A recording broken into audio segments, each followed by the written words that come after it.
Grâce aux créatures raisonnables que sont les êtres angéliques et les êtres humains, l'âme connaît Dieu d'une manière plus profonde.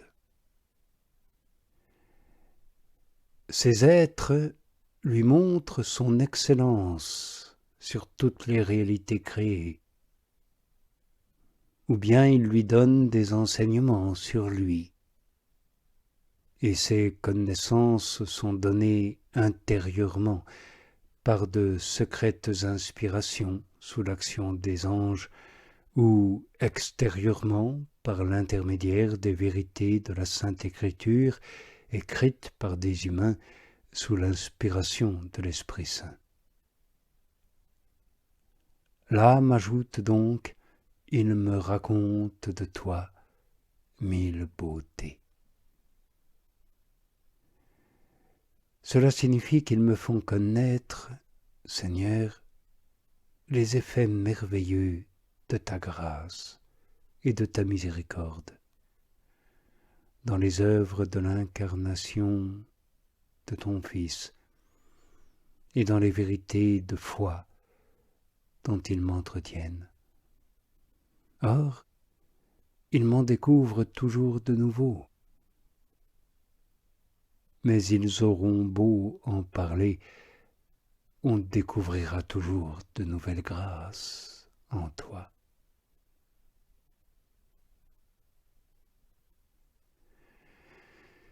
Puis l'âme constate qu'ils ne font que me blesser davantage. Car si les anges me donnent de toi des inspirations et les hommes des enseignements, tous, les uns et les autres, ne font qu'augmenter mon amour pour toi. Et ainsi tous me blessent davantage de ton amour. Mais ce qui me laisse mourante, c'est un je ne sais quoi qu'ils sont à balbutier.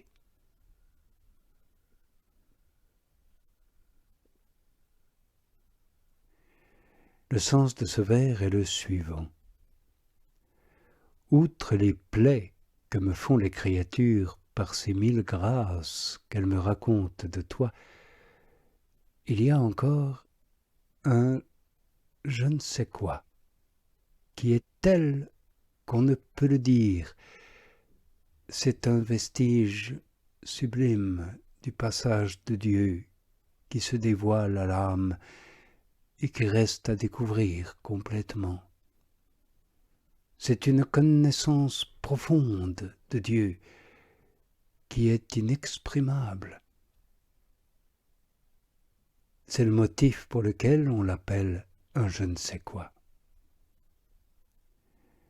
Si d'un côté ce que je comprends me fait une blessure et une plaie d'amour, d'un autre côté ce que je ne puis comprendre et dont j'ai pourtant les plus hauts sentiments est pour moi comme une mort. Les âmes déjà avancées dans le chemin spirituel reçoivent parfois cette faveur.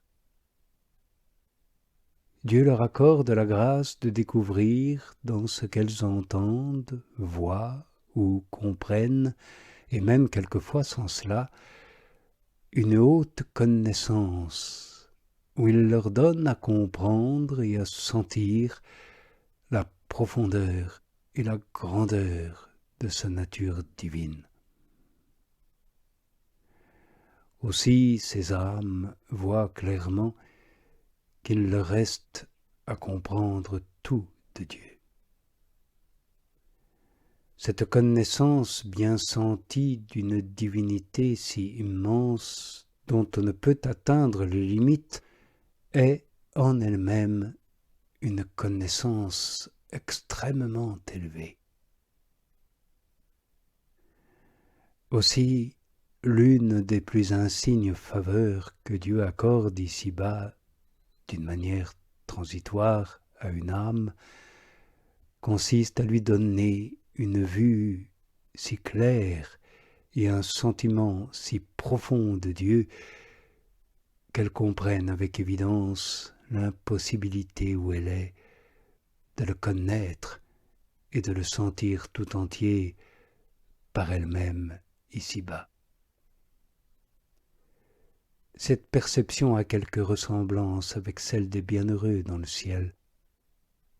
Là, les élus qui connaissent Dieu davantage sont aussi ceux qui comprennent le mieux qu'il leur reste un infini à comprendre.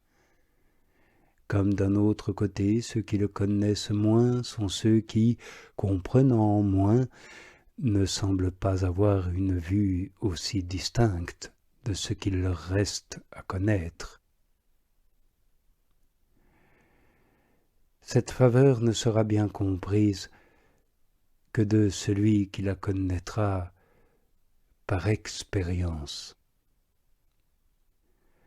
Quant à l'âme expérimentée, certaine qu'elle ne comprend pas ce dont elle a un si profond sentiment, elle l'appelle un je ne sais quoi. Car de même qu'elle ne le comprend pas, de même elle ne saurait l'exprimer, bien que, comme nous l'avons dit, elle en ait le sentiment. Voilà pourquoi elle ajoute que les créatures balbutient dès lors qu'elles n'achèvent pas de lui en donner la connaissance. Oui, c'est bien là, balbutier, comme font les enfants qui ne savent pas s'exprimer ni faire comprendre ce qu'ils voudraient dire. Il arrive encore à l'âme certaines lumières sur les autres créatures. Elles ressemblent à celles dont nous venons de parler, bien qu'elles ne soient pas toujours aussi élevées. Quand Dieu en enrichit l'âme, il lui en donne la connaissance et lui en découvre le sens spirituel. Aussi, ces créatures semblent lui donner sur Dieu des connaissances qu'elles n'achèvent pas de faire comprendre. On dirait qu'elles vont les faire comprendre, mais elles n'y parviennent jamais. Voilà pourquoi c'est un je ne sais quoi, qu'elle balbutie. Et l'âme continue donc sa plainte, et s'adressant à elle-même dans la strophe suivante que nous commenterons demain, elle dit « Ô vie, comment peux-tu subsister, puisque tu ne vis plus là où est ta vie ?» Lorsque tendent à te faire mourir les flèches que tu reçois des sentiments qu'en toi tu formes du bien-aimé.